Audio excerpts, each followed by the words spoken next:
enfants sur 10 fument. Alors chez les adultes, les prévalences du tabagisme, même si ces chiffres qui sont un petit peu anciennes, c'est 16,5% chez les 18-69 ans. Donc c'est un peu plus fréquent chez les femmes que chez les hommes, 32% versus 0,4%. Les objectifs de cette journée, c'est protéger les jeunes contre les pratiques manipulatrices de l'industrie du tabac, rappeler l'ampleur de la mortalité et la morbidité due aux maladies liées au tabac, notamment les maladies cardiovasculaires, respiratoires et les cancers, renforcer l'interdiction de l'usage du tabac dans les lieux publics, rappeler les risques posés par le tabagisme passif, informer la population sur les risques liés aux nouveaux produits du tabac et renforcer les capacités des acteurs impliqués dans la lutte anti-tabac. Donc ça c'est les objectifs pour cette année. Donc chaque année nous célébrons à notre façon par cette journée la journée mondiale sans tabac.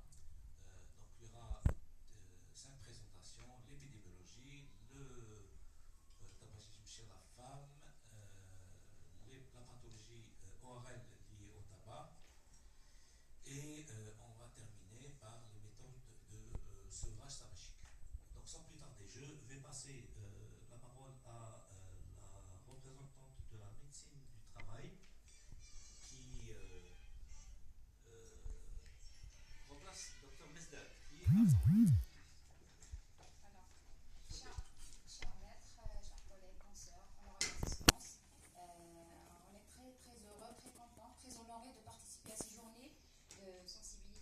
De prévention et de formation, et espérons qu'elle sera fructueuse, que ce soit pour nous que pour vous également.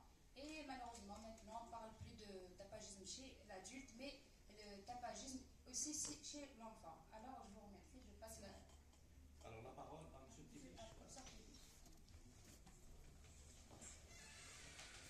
Chers collègues, honorable assistance, donc comme on vient sur la célébration de la journée qui a été instituée en 1987 par l'Organisation mondiale de la santé, on peut faire le décompte, on est un peu dans les presque 40 années de l'institution de cette journée. Ce que je voudrais dire sur le tabagisme, c'est qu'on ne n'est pas tabagique, on le devient. Parce que les circonstances sont bien là pour que les personnes s'initient au tabagisme. Une fois c'est initié, on entre dans la dépendance et puis toutes les conséquences qui sont liées au tabac. Sur quelques petites recherches que j'avais faites, pratiquement tous les services hospitaliers interviennent dans la prise en charge des conséquences du tabagisme. Donc, revenir au tabagisme de l'enfant, revenir à l'initiation au tabagisme, qui est l'enjeu qui est très important dans la lutte anti-tabac, qui dit lutte anti-tabac, dit lutte contre toutes les maladies qui sont liées au tabagisme.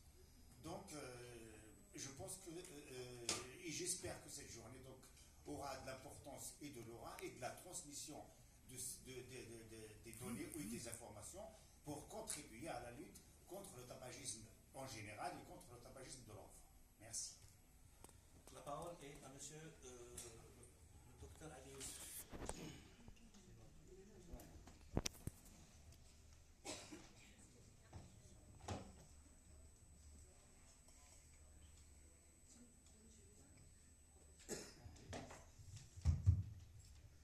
Bonjour, cher maître, honorable assistance, cher confrère des conseils, je tiens à remercier le professeur Abdelaziz et son équipe d'avoir organisé et célébré cette journée internationale sans tabac, ainsi que la participation du service de médecine de travail, du service d'épidémiologie, ORL et médecine légale, d'avoir collaboré et participé à cette journée internationale sans tabac, dont l'objectif principal est de sensibiliser et de montrer les effets néfastes et délétères de la consommation du tabac, qui est une cause de mortalité évitable. Et cette journée va nous permettre sûrement, va nous renseigner sur les dernières recommandations de l'Organisation concernant la promotion